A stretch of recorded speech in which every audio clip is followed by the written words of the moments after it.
go ahead and introduce yourselves first. Steve from Vagrant. Okay. This is Mike Payne, play guitar for Vagrant. All right. Now, you guys are veteran musicians. You didn't just fall off the truck. Right. Tell me a little bit about yourselves, and I know you're not going to tell me how long Vagrant's been together, but just a little bit of background about the group. Mikey and I started this a couple minutes ago, and you ask anybody in Long Beach, and I guarantee you they heard of us. We are basically what they would deem us as Long Beach icons, but yeah, we've done this for a few minutes now, him and I, so we've been in this. No, we didn't just fall off the truck. We're no strangers to it. Give me a little idea of what you might describe your music as. What kind of flavor do you have, and what kind of style you might have? You know, I hate the term power groove, but a lot of a lot of power, a lot of like heavy, not necessarily speed metal or hardcore, but just More cerebral. Yeah, a lot more. You know, I like to tag it with the Pantera feel to it. You know, Godsmack, Pantera, Korn. Now, when you play music for a long time, it's going to evolve. I mean, it's especially when you're talented musicians, the way you look at things 5-10 years over a period of time, or 15 years, it doesn't matter. You just pick a time frame. It's going to be a little different in outlook and just and possibly in style too. Could you talk about some of the changes that the Vagrant has gone through? I think as we came along, I think a lot of it matured on us. You know, as we got older. Just where we wanted to be, where we wanted to go, and at one point in our life, I think we said, you know, forget what everybody else is doing and following trends or following, you know, styles, and let's be true to us and play what we like. And we came up with, you know, a lot of music that we hadn't heard out there, that everybody's gonna say you sound like this or sound like that, but to us it was new to us. So I think it's unique to us, you know, and I think we've come a long way, and I think the music's got mature, you know. I'd hate to say it because the kids' world playing this, but I think we've really come into our own as musicians later in life. Now, you say this latest group of songs that you've cut, and the latest album you've cut is a departure for you. Could you go ahead and talk about what makes it so different from what somebody who might have heard your music before and thinks they know what you're all about would hear? Musically, I don't know that it's changed a ton. There's a lot of new integration as far as styles and using clean guitars a little bit more.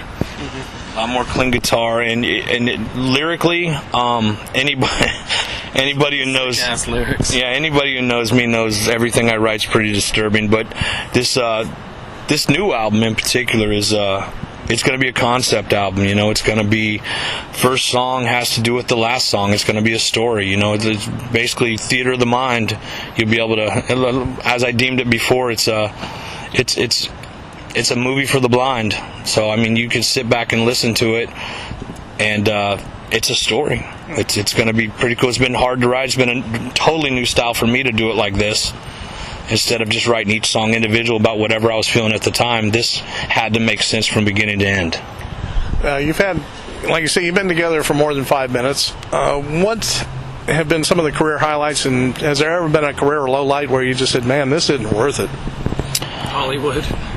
Yeah, playing in Hollywood has always been a horrible experience, because it's just you know, they feed on you up there, and you know, if you want to play up there, you got to sell thousands of dollars of tickets to get a decent slot. And at one point we just said, we're not going to do that anymore. You know, to us, we're better than that.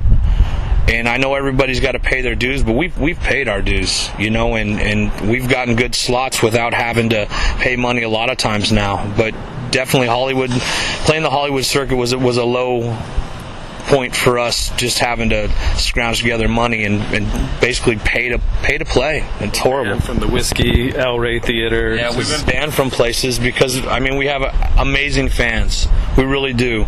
But sometimes it can get a little out of control, and the Whiskey's a whole different story. I'll tell you off the air, Mikey. What was the talk about some of the high points, some of the really great moments where you said this does make it worth it?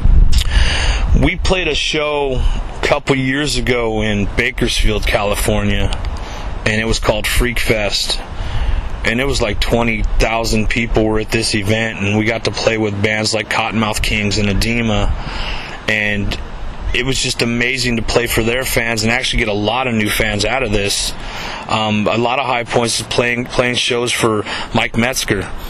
Mikey, Godfather Freestyle Motocross, and playing for his crazy dirt bike fans. You know, you go out and they're all dirt herders, so you go out there in the middle of the desert and play shows in the middle of the desert. And just last year, we're sitting on a stage about 20 minutes before we went on and just saw these headlights coming out of the desert.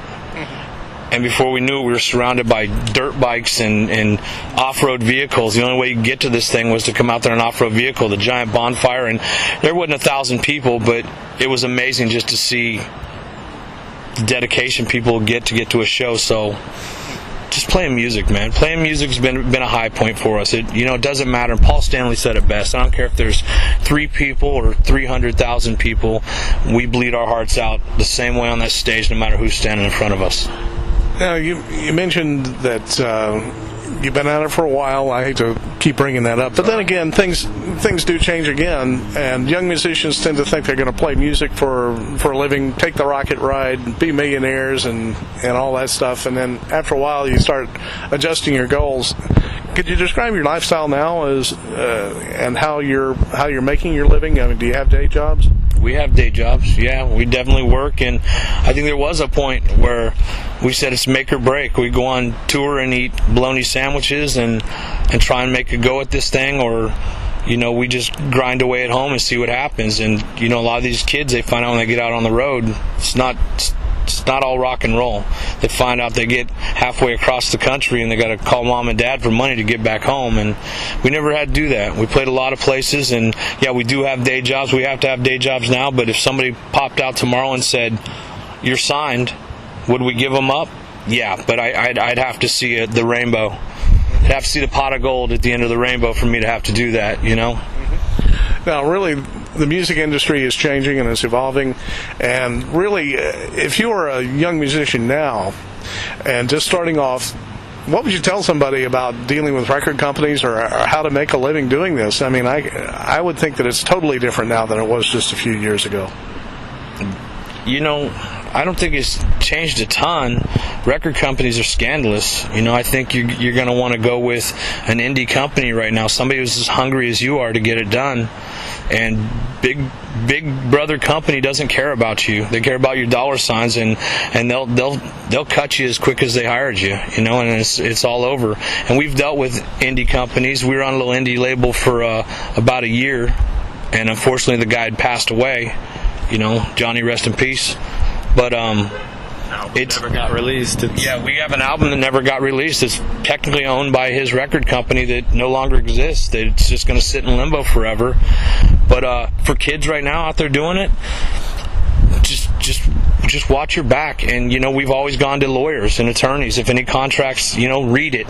Read any contract you sign and get somebody's opinion on it. But the biggest thing to the kids nowadays is dedication.